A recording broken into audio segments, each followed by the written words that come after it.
Bienvenue à Madagascar, île paradisiaque, où la faune et la flore, les plages et les richesses naturelles ne cessent d'émerveiller les visiteurs.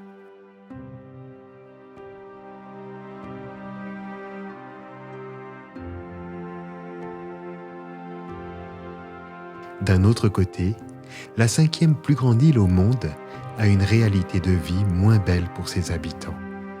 Le manque de développement économique rend la vie vraiment difficile. Cela n'a pas empêché Yolande de se marier et fonder une belle famille, et d'accueillir plus tard 3 beaux enfants dans leur foyer. Mais subitement, la vie ne suit pas son cours comme prévu, et une immense tragédie frappe cette belle famille aimante. Le mari et papa meurent subitement d'un problème cardiaque à seulement 35 ans. Yolande a maintenant la difficile mission d'élever seule ses 3 enfants encore très jeunes. Le pire, c'est qu'on va découvrir plus tard qu'il s'agit d'une pathologie qui se transmet de façon héréditaire.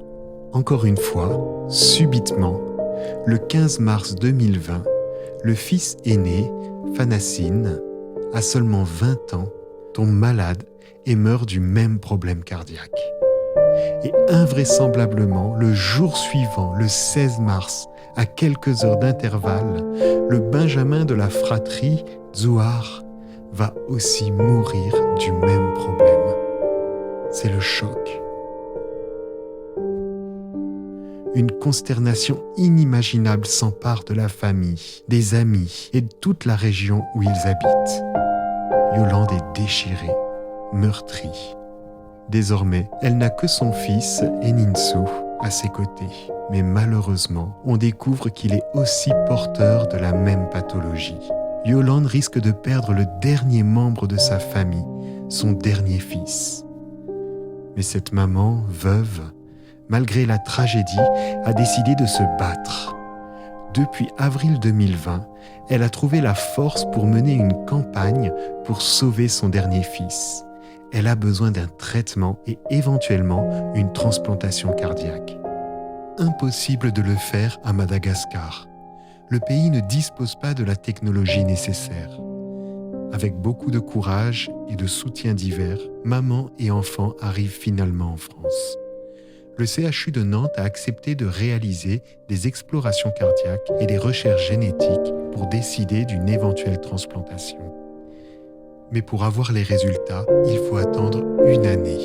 En attendant ces résultats, les traitements et le séjour en France sont encore une charge de plus. Entre-temps, l'association Amalf a décidé de leur venir en aide en collectant des fonds pour le financement de leur séjour et des frais médicaux.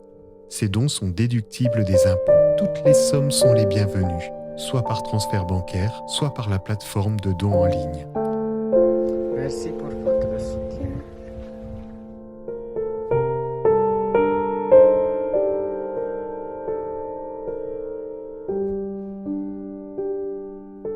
S'il vous plaît, aidez Yolande à sauver la vie d'Eninsu.